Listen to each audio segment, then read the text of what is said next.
I'm sunburned. How hard is it to get people in and out? Oh, okay. Looks like a, yeah, I just came inside. It looks like, okay, this is, I'm not going to fuss with my hair today. So I hope you enjoy that overview of the Library of Congress. They have this, so I'm going to complain right off the bat. They have this timed entry tickets. They're free. You have to do them online. And even when you get there, you can't even go inside to scan the QR code that will get you a free ticket. So you can get that QR code or barcode that they can scan you in with. And they only use it for head count, really, because it's not true, and it's not a true timed entrance system, not at all. If you require a ticket, then the website should say you require a ticket, which it does, but it's timed entry. It really doesn't matter because people that were in line, they were like, I'm going to be late. They're not going to let me in. No, they're going to let you in. They just want to know who got signed up for a ticket to be in the building. And that's all it is. They get demographic information from you online. It's really strange because of all the places where I've been they truly implement a timed entry ticket system. They actually hold you to that time. If mine was at 2:30 p.m. and remind me somebody never to do this in the afternoon, but I wanted to hit them at a certain time because I wanted to end up at the Museum of the Bible.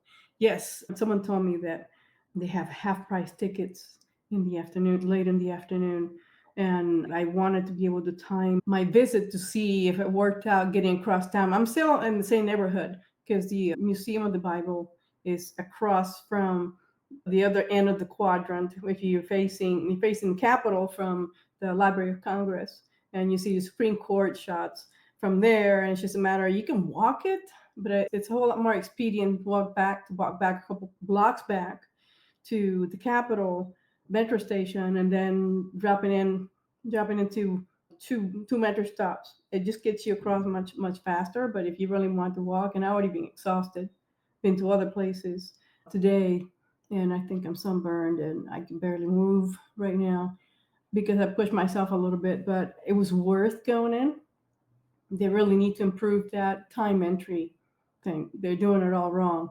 Somebody needs to tell them. I think I did when they asked me to fill out a questionnaire. That's not how you use time entry. Means that you come in if you get 100, if you can handle capacity for occupancy, for safety and security. And you still have to go through security, by the way. So don't. What did I tell you before? Don't bring a bunch of stuff with you, purses, things like that.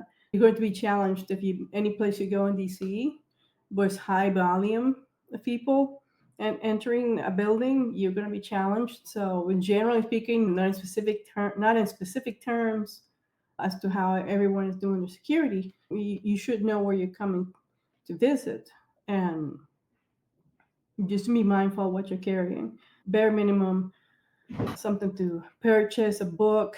There's one exhibit that I wanted to see, and I was really excited about it, and I was hoping not to be disappointed by it. I did not complain so much about having to stand in the sun because it was a beautiful day. You can't get away with this kind of weather in springtime before it starts storming again. So I was really grateful for bright, sunny weather, 81 degrees. I was good with it. Not to get rained on, standing outside in a long line. And the line moves along amazingly fast, considering it took about 20 some odd minutes. I got there 2:15. So I like to time these trips. And you should as well, just to give you an idea how much time it takes you from one metro station to the next. And then if you have to switch trains, or do you ditch the second train and then walk it? And that's going to factor in more time for you. Can you make the trip and then stop someplace along the way and still make it to that timed entry? So either way, you're still going to need a ticket to get into the building. And of those people who didn't have a ticket ready to go on their phones, or they printed a hard copy, which nobody really does. I don't even have a printer here right now, and I'm not going to pay to print a ticket, so it's going to go on my phone. So I strongly suggest that you just download it to your phone, which is easy enough, and they're going to send you an email response to your ticket purchase. And once you do that, you just click on the button. It's going to take you to a link, and it's going to show you the ticket. So you can download it to your wallet, whatever kind of phone, mobile phone you carry. And it's easy enough. So the people who didn't have that because they were not aware, they're mostly foreign nationals. There were a bunch of people, many countries in line. And I wanted to show just how long the line was. Every time I turned around and you get closer to the entrance, you look back and then you saw that mob scene piling up some more. People that were outside that were just enjoying the sun and taking pictures and all that. It does not disappoint once you get in. So once you get in, if you don't have that ticket, they're going to let you stay in line, but they're going to redirect you to a corner where there's going to be a huge sign with a QR code. You just scan it and then register yourself for a ticket, and there you are. And then you got to crawl back into line, and then you go through the security checkup like every place else, and then you're free. And if you're not used to doing a lot of climbing, and I like to walk, and DC is very walkable city, and the Library of Congress, you're not going to have a lift. I'm pretty sure there's going to be one for someone in a wheelchair. I did not check on that. That's something that can be researched ahead of time if you're planning a visit.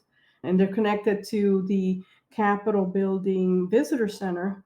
When you go down below, you drop one level, like you're going to leave the building. There's a way, the lower floor, and then there's a connection to the walkway that takes you across the street to where the Capitol is. And then there, you check in at the Visitor Center, and then you can proceed to go in. Like I said before, don't bring a lot of stuff with you because it's impractical. It's impractical to walk and not have water. So make sure that something is highly portable, some snacks or whatever, something not a really huge bag, because it's going to serve you well. And if you think you want to stop someplace and one of your visiting points, what museums have food. Just don't come in like closing to near closing time, because more than likely those cafeterias will be shut down, and then you're locked, and you're just going to have to hold that until you leave and then go to a restaurant and provide yourself a meal. So everything has to be planned. That way you make the best use of your time. In line, there were a couple of ladies from Iowa, and they had their stickers on their chest, basically from one of those DC, the tall tour buses, and they drop you off for a little bit. And that's what they were concerned about, the timed entry. Like, they need to get in and out because they have a ride. I've never done one of those. I'm not neither recommending nor detracting anyone from doing them. Just be mindful that if you want a tour or something like that, that place in particular will require you to get a ticket regardless of how long the line is. And it's not going to be special like 2:30. I expect to be there at 2:30. I can get there at 3, and they still let me in the building because they capture my information. So they're expecting me. And they request on the website for the Library of Congress that if you do not think you're going to make it, to go ahead and give up the ticket.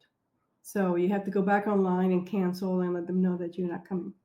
So they have a capacity. I've seen it in ballparks, even as far as Tokyo, Disneyland. The Japanese can do everything very efficiently. What can't we? They had, to give you an example, true time entry, it was 1,000 people every 30 minutes. Of course, it's a theme park. And this is a building, from what you can see, is a very old building.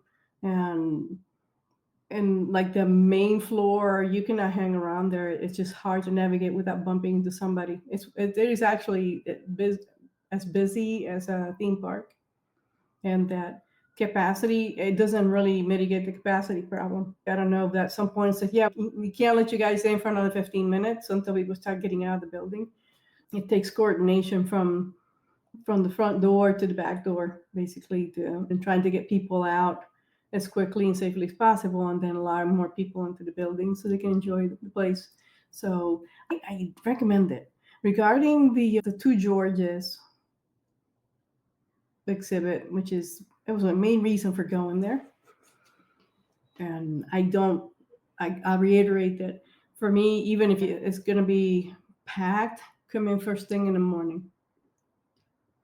And some places I will ask to make sure that maybe sometimes some particular day of the week they have high volume times. They may have also basically really slow times. The weather is nice. People are going to go inside. If it's really hot, people are going to go inside more than when the weather is milder. So just keep that in mind if you're trying to avoid major crowds. But it's a big playground, so everybody's out and about today. It's no exception. The exhibit was really excellent. I think it's a little dark. I know that these are museum quality exhibits, so they keep them very dark. And I think the photography came out relatively decent, but it does, unless you have basically get everyone out of the building and you do a professional shoot. You don't really convey the beauty of some of these artifacts, how they're displayed. And I'm sure that's not on purpose, but I wanted to hit some of the crowning moments of their storytelling and how they set it up. And I was not disappointed in the exhibit itself or the visual part of it. The book, like I said, I bought one. I went to the shop when I first got in the building. I wanted to get that out of the way. It was fast. The book is right there on the shelf as soon as you walk in. And it's very visual. It's quality paperback. And when I finish it, I will do a book review to see how it conveys the story of two Georges, George Washington and King George, and they never met, but they were opposite ends. And I think that's a really interesting story. It really falls more into the category of we're heading into the 250th birthday of the country. So I thought that this will be I was really excited for this particular type of topic to be a new exhibit. So I was really happy about it. The wait was not a big deal. Just hurry up and wait. That's not new to me.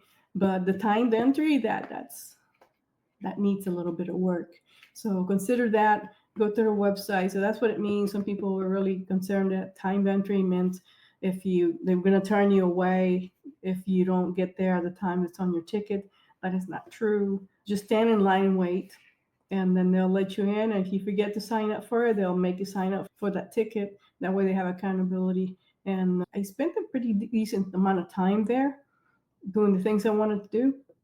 And then I had enough time to make my trip to my next visit across from the quad, because it's really across from the quadrant. But like I said, I would have to either walk it or take another metro to another metro station to get to the Museum of the Bible, which is my target next.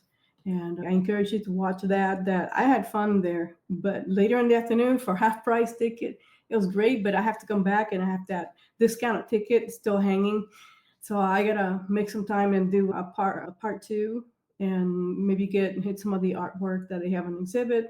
And hopefully when you're interested in traveling to DC and making that one of your stops, I hope that inspires you to come out. And like I said before, if you are unable to travel, I feel you. I've had my times where I couldn't travel anywhere, and I hope I bring a little bit of joy in sharing this video today.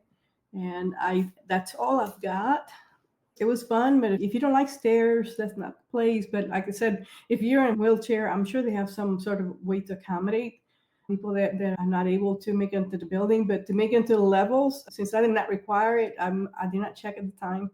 But I want to find that information. It's going to be, and if not on the information here for this video, I will have a separate post here on YouTube to let you know the particulars, the best ways to get to and from, and then any kind of logistical considerations you may need for your trip will be included. Maybe just have a little information at first and then just bear with me, and then I'm going to update it over time. So check from time to see if there's anything else that I've updated. And I've gone back and talked to people, and I asked more questions this time after a short wait outside. But I lucked out. I got good weather, and I was not disappointed in what I saw, and it was really well done. I got to see Jefferson's library, and I agree with him that I would not do well with having books available at home. And it's beautiful, but it's really crowded. And if you wanted to see something, they have these monitors with one of the curators speaks about the library and gives you some insight on the history of Jefferson's library being there, and it's pretty interesting. It's a beautiful building. We'll go back to spend some more time and add some photography to the same post, not do a brand new post. I'm just going to add to it over time. That way it's more for you to see and help you plan your trip to DC. I hope you enjoy this video, and I'll see you again pretty soon.